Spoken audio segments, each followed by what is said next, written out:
is going on, everybody? Welcome to another episode of the FiveMarks Pro Wrestling Podcast. I am your host today, Mr. Martin115, joined as always by my sometimes beautiful guest dance host. Take it away, Carmo. Hello, everybody. I'm Carmo. Welcome back for another week. So, another week on, we have another interview for your faces, coming fresh off of the 8th, 9th, maybe 10th 1v1 fight with Dr.Disrespect. I don't even know what the score is at this point. Doc's winning. He's winning. We are joined by Twitch's sexiest man, Captain Sexy. AaronTheLoco is here. Hello, hello. God, that was a really good introduction. Holy crap. I'm getting I like better it. at these. Got me all blushed up. Damn. How are we going to start now? We've already talked about Doc and... Yeah. Well, hey boys, thanks for having me on. First of all, I'm looking forward to it. Looking forward to it. Thank you so much for coming on. I've been trying to get this one for ages, and I was just like, do we reach out to him? Like that's AaronTheLoco. Yeah, I'm 100% all on board with it. I think there's a few people reaching out ever since the Royal Rumble looking to get on podcasts. I was like, yeah, no problem. Just send me a DM. Let's schedule it. Let's do it. I always love doing them. I mean, no one asked me to do podcasts. I don't know why. I like doing them. You're a Twitch streamer. So we like to talk. We like to interact and chat with people. It's fun. Exactly. So we'll kind of start this off the way we started off with all the lads. So like, you are a wrestling fan. At what point, like, as far back as you can remember, what's your first wrestling memory? Oh, I used to love watching The Rock on SmackDown when I was a kid. Just this kind of his battle to like Triple H. I kind of was maybe just after the Stone Cold period. I kind of was really getting into it. I think he kind of went, and it was kind of when he was going off with Triple H. Yeah, just that. And I think was one of the first WrestleManias I watched properly was when he did the 4-way. It was like the Big Show. Triple H, I think Mankind as well. And they had like the 4 McMahons kind of in the corners too. WrestleMania yeah, that was it. Yeah, I think that was one of the first ones I watched. I was like, this is proper. This is great. I have to ask, since you spoke up The Rock, are you following the current day product?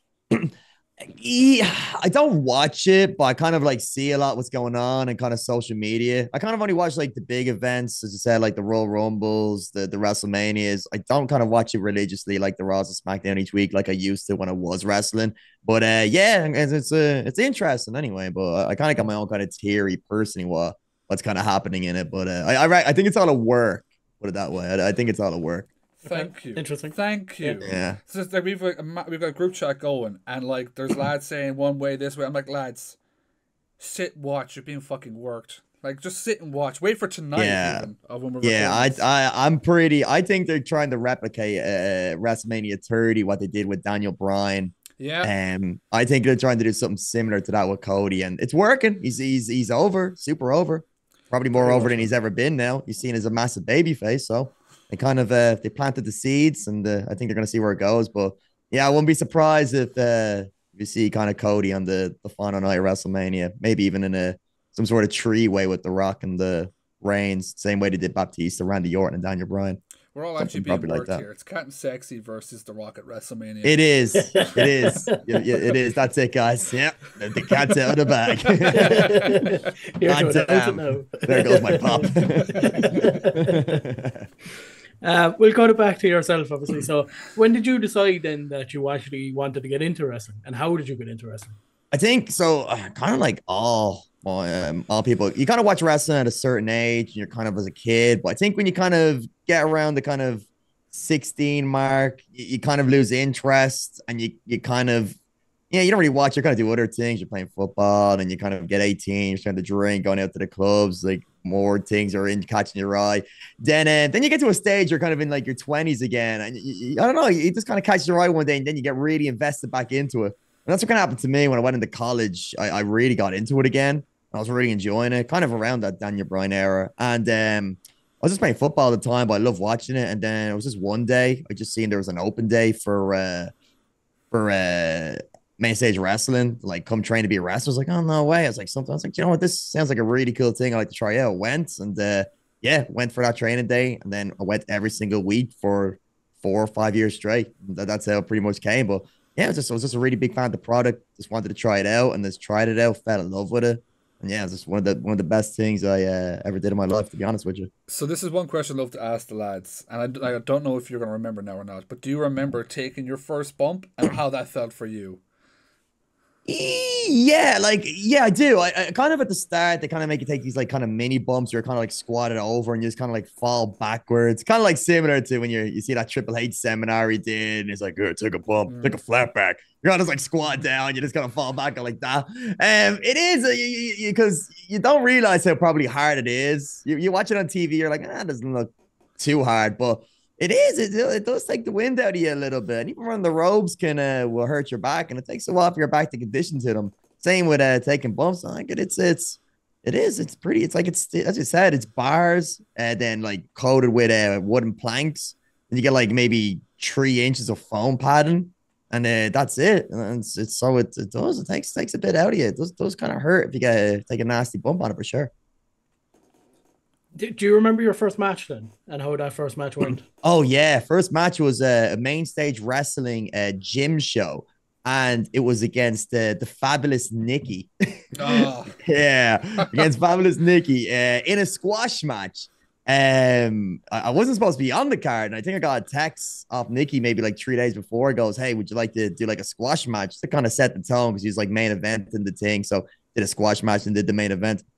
And I was like, yeah, definitely. So yeah, just pretty much just got battered by Nikki for maybe like 5 minutes, but it was great. But it was like I really enjoyed it. Just remember that feeling coming out to the crowd, and then this is how nervous you be a few days beforehand, nervous you are when you get in there, but it just felt so good. And I was like, oh, I just want to keep doing this and doing this and doing this.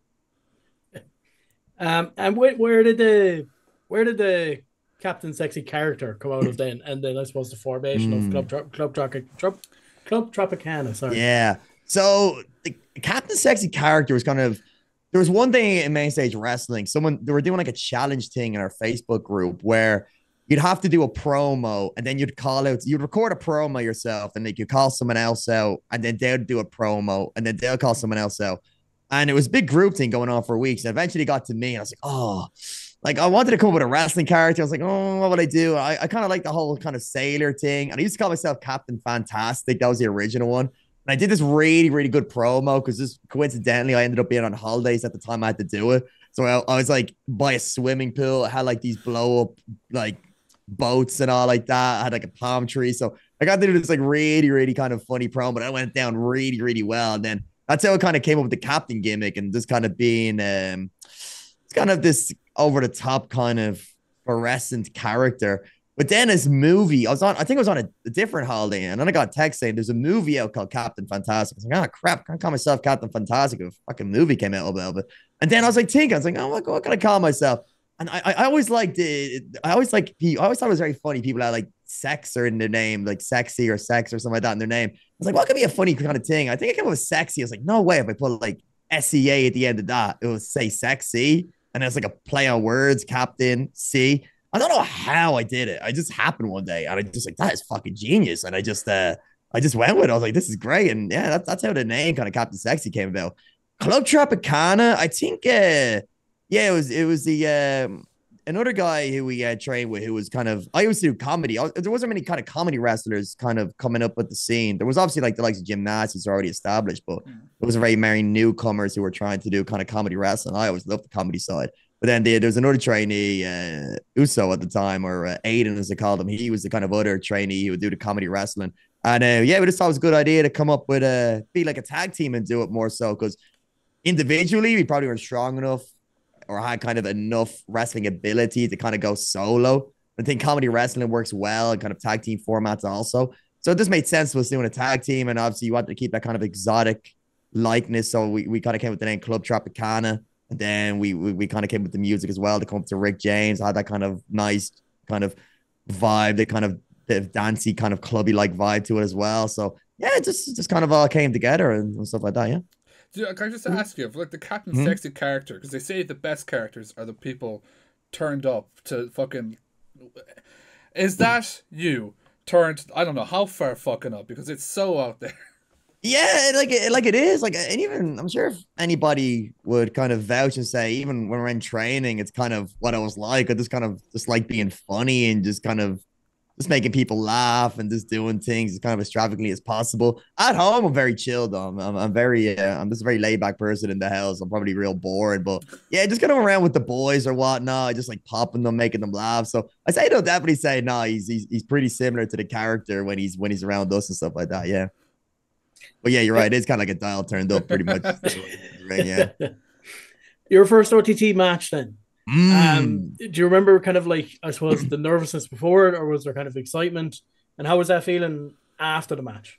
Yeah. So do you mean like main roster OTT, or would you, because we did a couple of contender matches before we went to like main OTT. You can give both. I think your first match was actually contenders against Kings of the North, am I correct? That was the first Club Tropicana match. Yeah, it was against Was it against Kings of the North? Yeah, that was the first Club Tropicana match. I had a few before that where I think the very first contenders they made me be one of the lads from the flats, and I was DJ Frosty, which I'm sure some of the OTT kind of Illuminati will probably remember. That was like the first one. So I was with Paddy Morrow and Worky. And yeah, we were against just I think Angel Cruz and the boys or something like that. And I know it was against like LJ and like two other kind of people. And yeah, that was the first one. But yeah, then I think I did one then as Captain SexSea with Paddy and Worky again. And then we had the Club Tropicana match. I think Connor was actually tagging with us that time, coincidentally. We against Angel Cruz and the Team Prick. Well, even anytime, yeah, you'd be very nervous because the first couple of times you just don't want to make any mistakes. You don't want to botch anything. You want to make sure you remember everything. Because you're still kind of green, you're still kind of new to the scene. So yeah, you do get nervous. You wake up and you're excited. You're like, oh yeah, can't wait. But then when you kind of get to the stadium and you're kind of there planning your match, and yeah, it's hard to eat. You're kind of going to the toilet a lot and stuff like that. And yeah, you kind of get that nervousness. But kind of once you get out there, though, it's different. Yeah, when you get out there, you're just kind of looking forward to a finish. You're like, I just can't wait this to end. But once it's over, you're like, oh, that was so much fun. I can't wait to do that again. Yeah, it's kind of mixed emotions on the day for sure. I was going through one of the matches as well, and I saw that Club Tropicana actually teamed with Colt Cabana. Correct. Against More Than Hype. How was it working with Colt? Oh, unreal. He's so funny. So laid back as well. That was the first OTT main roster match we had. That was in the Tivoli, which in my opinion was the best venue they've ever done in OTT. It was just something about it. It was just so fun.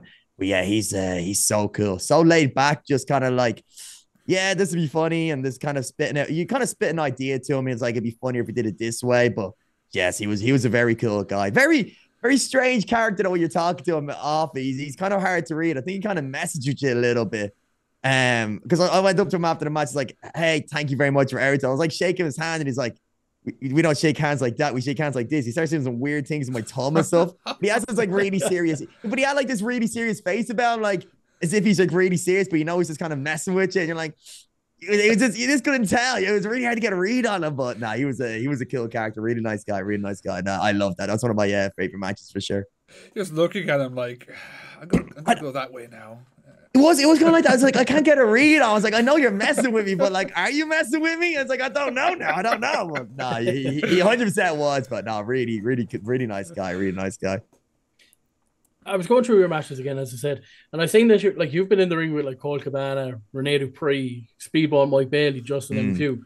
What's kind of one of your favorite interactions that you've either had with one of those kind of wrestlers, either at a seminar, before a show, in a match? Speedball Mike Bailey's a nut job.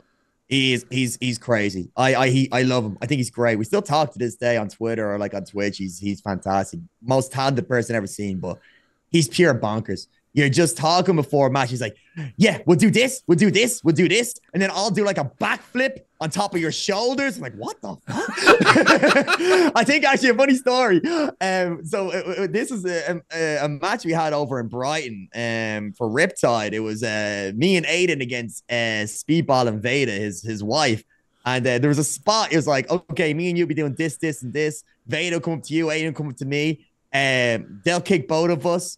They'll put us in between our legs and then double Canadian Destroyer. I'm like, what? It's like, yeah, Vader will give you a Canadian, Aiden will give me a Canadian. And I was like, I never take a Canadian before. And I'm not very like agile either. I'm agile going front ways, back ways, don't do backflips. I'm like, I was kind of like, all right. And then like during kind of backstage, like, I'm not too sure how I feel. I was like, how about we just kind of, instead instead of, Canadian destroyers, we do RKOs or something. He's like, I was like, oh, I mean, I never took a Canadian. He's like, we do Canadian. I'm like, fuck. So I'm like, all right, looks like I'm doing the Canadian. So like we were hours backstage because like it was like a double show day. They had like a show at like 1 p.m. Then they had a show at like 7. But I was there since 1, and we planned like the match at like 2 after that show.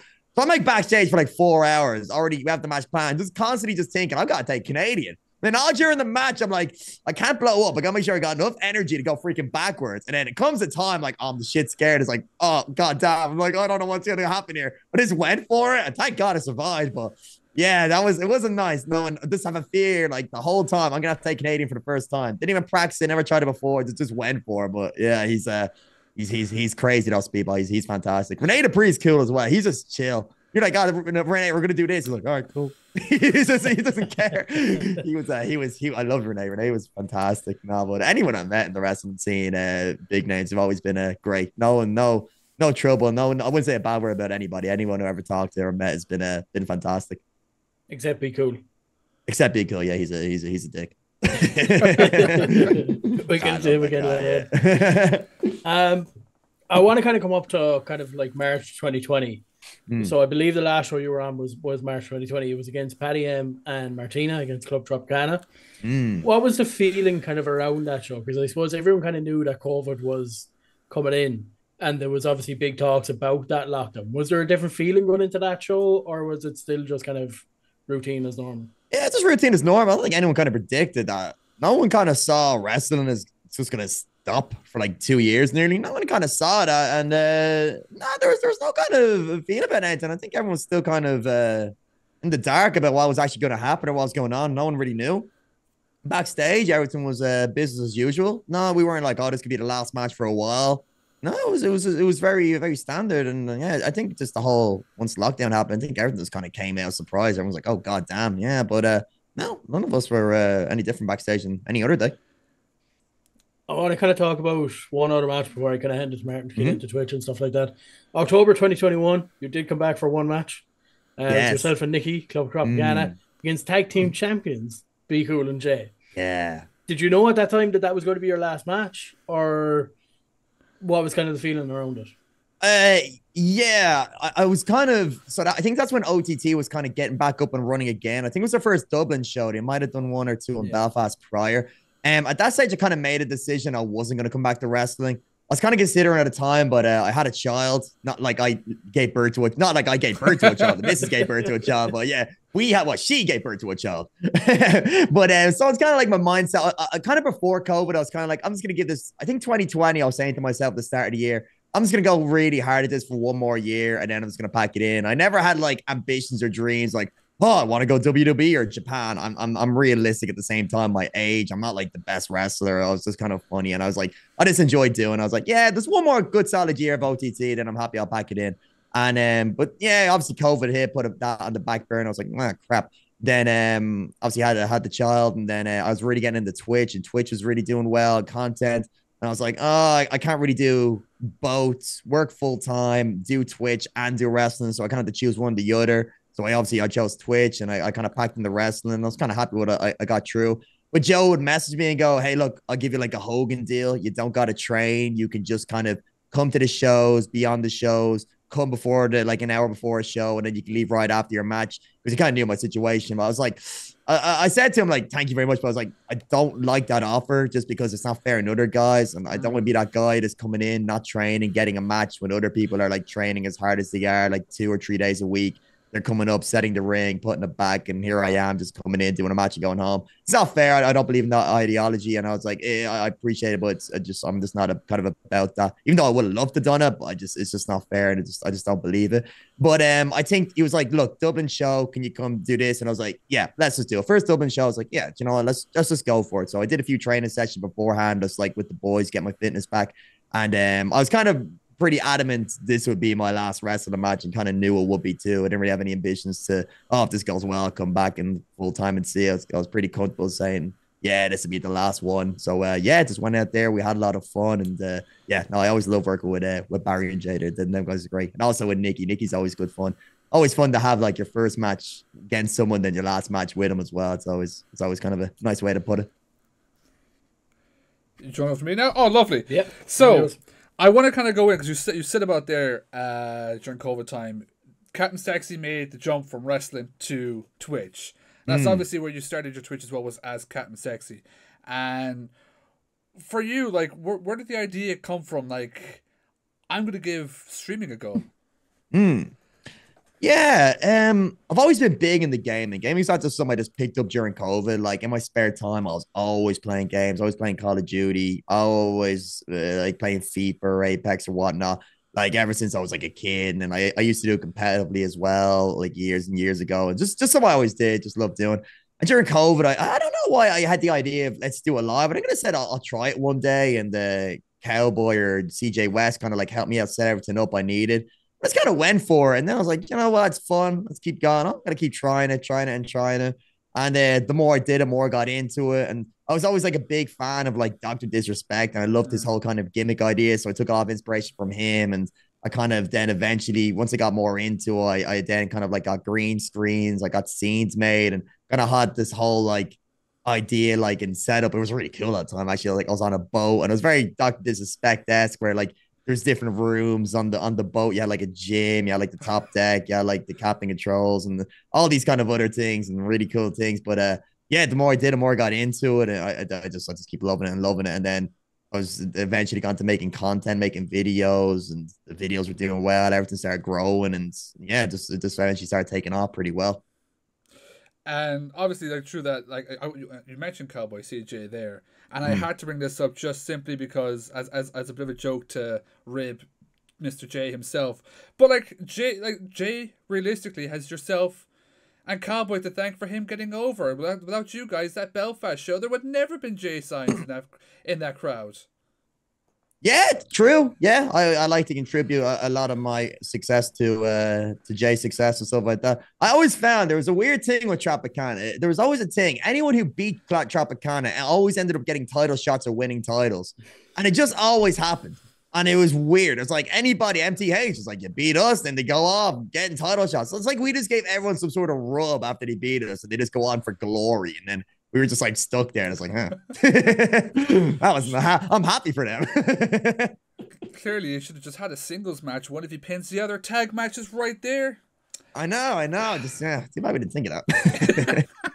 God damn. But I am gonna skip on because I'm cautious of time here with the Twitch stuff. So I want to get into like Barry, because it was you and Barry have been doing some just crazy, funny Warzone videos over the last number of months, where it's pretty much the better gamer carries the worst possible gamer to a win. Yeah. How much fun is that? Getting to do all that stuff with Barry. Oh, it's so fun. And I actually got to give him credit. It was actually his idea. It was at a stadium show. I came and he was like, I used to play with him a bit during COVID, but I hadn't played with him in ages. And he came up with an idea during one of the stadium shows. It's like, it'd be so funny if we like did streams or we made videos or you're trying to carry me to a win. I was like, that's a really good idea. So we just started making YouTube videos doing it. And they did really, really well. Then we get Barry on stream and he got really over and people love watching the streams. And then it just keep growing. And Barry just keep getting like really popular and like on YouTube, on social media, through my social medias and all. People are like, oh, we love Barry. Then he just keep coming on the streams more and more. And it literally is just the same thing. It's just me playing with him, me shouting at him, me trying to carry him to wins. And when we win, it's unbelievable feats of that we have actually managed to do it. And just circumstance where Barry might do something amazing and out of nowhere and everyone's just shocked. And it's just an hilarious dynamic. And he's obviously so funny himself that it's just the banter between both of us. It just works really, really well. And it comes across really funny on stream of just us two arguing. People say it's like an old married couple just bickering at each other for like 2 or 3 hours straight. But yeah, no, it's fantastic. Like I love having him on. I try to get him on like as much as possible. Like I stream 4 days a week and I try to get him on at least once a week. If I can get him on more, fantastic. But he's got like a work schedule and whatnot. He has to work around. So that's the only downside. But look, we got him a PC. We did like a stream where he came to my house. We set him up on it. Yeah. Small table, we set him up on a little, my little daughter's table and chair behind us, which he actually was really annoyed about because he said his back was killing him. But yeah, we gave him, I had a bunch of parts from PCs. I pretty much gave him everything he needed. And so he got his own PC now. So he's still setting that all up. But once he does, hopefully he gets into the streaming game himself because I reckon he could do pretty good. I reckon he can do pretty good. So you're admitting here now you've cursed Twitch now and us with the thought of be cool on Twitch. Oh, 100%. And it's going to be so funny because when it comes to technology, he's so illiterate. He's so illiterate with technology. He ain't got a clue. So it's just going to be like a whole stream of him just trying to figure out what's like wrong with audio or what's wrong and people messing with him. But it's just going to be a beautiful disaster, but it's going to be hilarious at the same time. Lads, how do I get off the stream starting screen? He won't be. Yeah, exactly. No, you know what? You're saying that, but that's actually something I could see wrong and what would happen in the stream for sure. What the fuck's an emote? Yeah, it's so funny. He has no idea. Like he doesn't understand subs or bits or anything like that. It's just so funny. So no, I'm really looking forward to it. I have to go down and help set everything up. So I'm hoping sometime this month or at the end of the month he'll be up and running for sure properly. So yeah, no, I'm buzzing for that. And then obviously for yourself on Twitch and stuff, there's times you'll have big interactions where you'll run into games with like Tim the Tap Man and Doc and stuff like that. But the one we have to talk about is the one currently going on because it is shocking to watch. It is blowing up on TikTok, YouTube Shorts. It's hilarious to watch. Is you and Doc. It's incredible. I'm a massive fan, as I said at the start. I'm a massive fan of Doc. I think he's the best streamer in the world, and I've done so many interactions with streamers, but a lot of them are actually organic. Like the Tim the Tap Man was organic, just happened to be in the same lobby as him, and it just happened to be. The Doc one was something I was like, you know what? I've never seen anyone kind of make a video with Doc stream sniping him. So I kind of just one day sat at my desk, watched the stream, and then I just kind of worked hard to get in the same lobby. Got fortunate. I just chanced my arm, and I didn't know if he'd go along with it or not, or if it would work. And he went along with it. And then I was like, you know what? This is something if I keep trying and doing every kind of week, it could turn into something funny. So I made another video and it did really well. Every video I made so far, it's just gone viral and people are just like really invested into it. And you can kind of see he's kind of invested into it now. He's like, he likes it. He's a part of it. Because for him, like you see the videos, but you got to remember he's streaming I think he only streams 3 times a week, but this is like one game out of a week. It's not like it's happening every game, every day. It's literally one game a week. So it's happening like this. It's literally like 10 seconds out of his entire week that's happening. So when it happens for him, he's really in it, really wants to get involved in it. And you can just tell like he's having good fun. And it's developed into something now where people are really into it. Like, no, we got to see the next round. Who's winning? What's the score? And yeah, no, it's turned into something now where I've got like all the ingredients to make something really, really good. And I have so many ideas that once I get to 10 rounds, I'll probably stop it. But I'm going to create like a Netflix-esque style documentary and make a YouTube video about my 10 rounds of Doc. And I've got so much good ideas. And I'm really looking forward to making that video. It's just going to be something really, really cool that I think could really go viral on YouTube if I make it correctly. But at the moment, I'm just going to keep putting up the rounds out round by round by round. But yeah, once you get to the 10, I'm going to make the YouTube documentary thing about it. It's going to be top notch.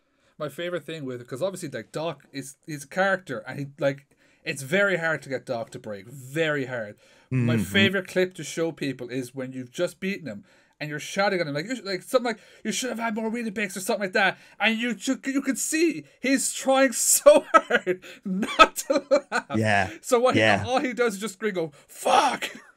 Yeah, I think that's what a lot of people like about it because it's very kind of wholesome in a way because like you're used to seeing the serious Doc, you're seeing him kind of laugh, and you're like you kind of relate to it, and you're like he's kind of like he's just like one of us at the end of the day as well. People really like that. I think him kind of nearly laughing is what kind of really makes it. People really like kind of seeing that he's nearly laughing, he's breaking character, like he's really enjoying it. But yeah, no, it's if you kind of going like kind of not communicating, but kind of mixing with kind of the best stream in the world, in my opinion, it's a lot of fun. It's top notch, and I'm really enjoying it. I don't know. I'm hopefully he doesn't get sick of it, but I'm having fun of it. Now, I know, Carmo, you've got one question that you want to throw in, so I'll give it to you because I have a couple of fan questions to end off with. So I'll throw it back to Carmo. I'm going to cut it back to wrestling, as I'm going to do well. After nearly a year and a half, 2.5 years, we saw you return to the ring at the local Rumble. Where did the idea of that return come about? And how was it feeling, that reaction, as soon as you stepped through the curtain for the first time? Yeah, Joe just sent me a text one day and just goes, "Hey, Aaron, you want to do the local Rumble?" I said, "Yeah, 100%, definitely love to do it." I did, as I said, it's OTT is a completely different audience now to what it was when I was wrestling kind of full time. I say 80% of that entire audience is completely new and probably wasn't there before COVID. Obviously, you got some of the diehards. So I was didn't really know what type of reaction it would get. And then Joe was like, "Oh, can you record like a promo?" So I put a promo up on Twitter, and it did really well. It did really well, the promos. I'm like, oh, okay.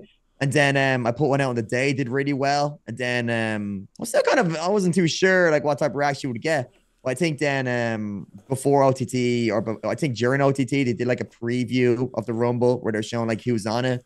And then someone told me like they showed mine, it got like a really big reaction. I was like, oh god damn. So I was kind of prepped. The lads were saying, oh, you're gonna get a really good reaction going out. I was like, oh, look, I'll see. But yeah, when the music hit, I was pretty surprised how big it was. As I said, a lot of new faces. I reckon a lot of people just heard like the OGs cheering and probably just got along with it. But no, it was amazing to watch through that curtain again. As I said, I love wrestling. I love doing it, and it's just something else. It's spectacular. And to mix it with Barry as well in it. We kind of planned that. We're like, oh, this would be kind of funny if we do this for just our own personal sake. But for him to eliminate me was kind of the icing on the cake too. It was a nice little balance, nice mix to do it in. I'm sure that's something we're going to see more of as well, especially because he eliminated you. Yeah, we already had a little back and forth on stream about it, but I'm chill for Barry. I love Barry. Seeing Barry get this like big massive push and main event, and it's incredible. Like for comedy, like he calls himself a comedy wrestler, but he can go, and he's been in the. I think people forget how long he's been in the game for. Like he's been doing this since he's like a kid. Like he's definitely like 10 plus years in this game. Like he's been there like since OTT day one, like prior to OTT years and years. Like he's been in it for a long time, and yeah, he deserves everything that goes his way. Like I think he's a great person, very talented, hardworking. So yeah, I'm chill for him. So I'm really rooting for him now. If what he does with the Rumble, gets a title shot. So yeah, you're rooting for him to take that title. Indeed, I'll be there cheering him on with my little Barry t-shirt, and little Barry sign, going, "Go Barry!" The crowd watching him for sure. But he's fantastic. He's fantastic.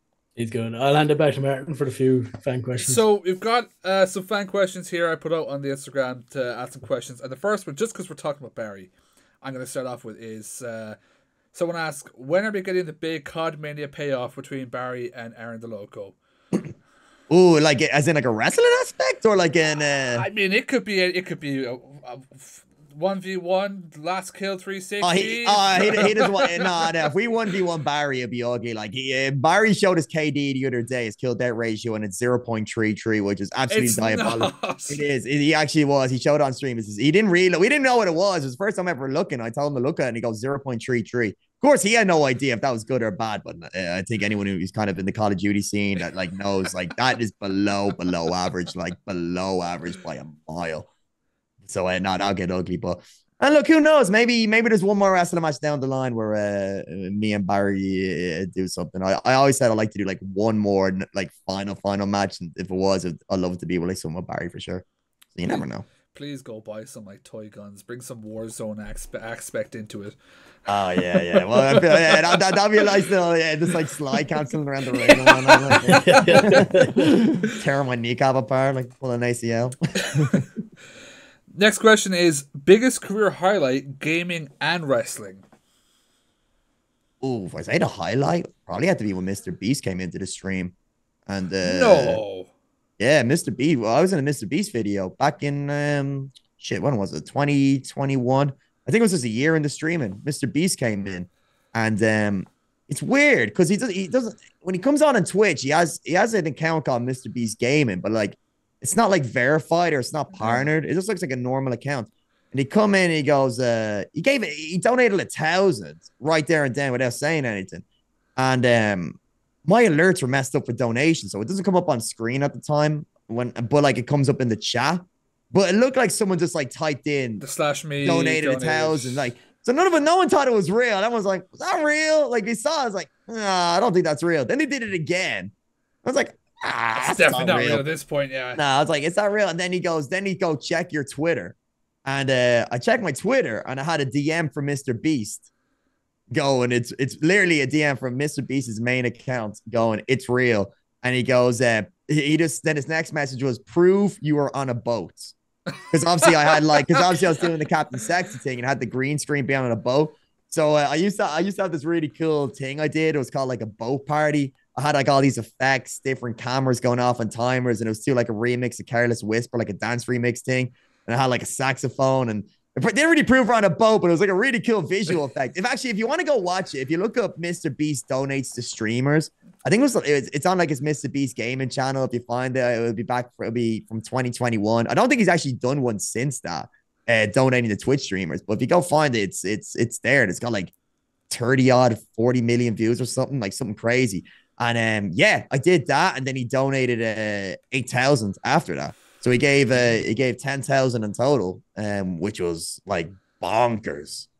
Oh, so that was insane. Yeah. And then what would be your wrestling one? Wrestling highlight.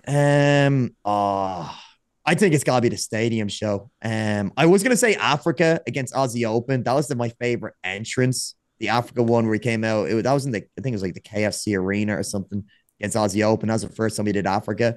But the stadium show where we did Africa as well. The entrance I feel wasn't as good as the KFC one, but to be at that was our first stadium show, and in my opinion, it was when the stadiums were like super hot, like sellouts, crowds were insane. And we're in there with Aussie Open, the Besties, Angelico.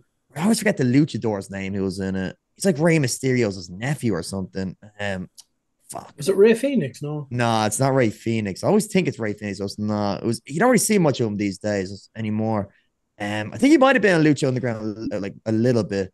I can't remember. He was really cool. Is Tiger in his name? Because I might have been nah, like, it wasn't. Okay. It I thought it was the Tiger, TNA guy who just disappeared as well. Nah, he was, but yeah, he was a really nice guy, really down to earth, actually, really chill. And yeah, that was like a 4-way tag match for like representing Ireland in it. And yeah, that was unbelievable. That was one of my favorite matches ever. That's definitely one of my favorite matches, and one of my favorite moments is being in the stadium. Yeah, top notch. So representing Ireland, you guys won, yeah? No, we came second. Well, not second. Well, I got pinned. So maybe does that mean the second? I don't know. I don't really know how second place works, but yeah, I'm calling second place. Another question we got: what is will Fred the Shark ever come back? that's OG back to the Captain Sexy streaming days. And no, I set him wild. You know what I mean? Peter was on my ass about, you know what I mean, animal welfare, keeping a shark contained in a little tiny vessel. So yeah, unfortunately, he's had to let him go. Another old stream one question here: what effect has Jaja Ding Dong had on your wrestling career? Oh Jesus Christ! On my wrestling career, no, but mentally, it haunts me every day. Every day. Another question. Also, why is Barry the worst Warzone player ever? I don't know. I don't know how anyone could be so bad at the game. And for somebody who actually plays it a good bit, I just don't understand. He's just shocking. I don't know. I just think his hand-eye coordination is just, I don't know, his motor skills maybe. Just his multiple things that could be, could be multiple reasons.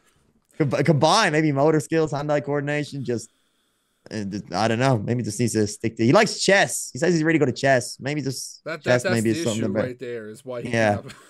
Exactly. Verdansk or current map? Ooh, I don't know. Because I like to play Verdansk again. I feel like I played Verdansk during like the hype period where it's kind of like everyone enjoyed it. But I like to go back to it and see how it plays now, since I kind of like I'm more invested in the game and I'm kind of better at it.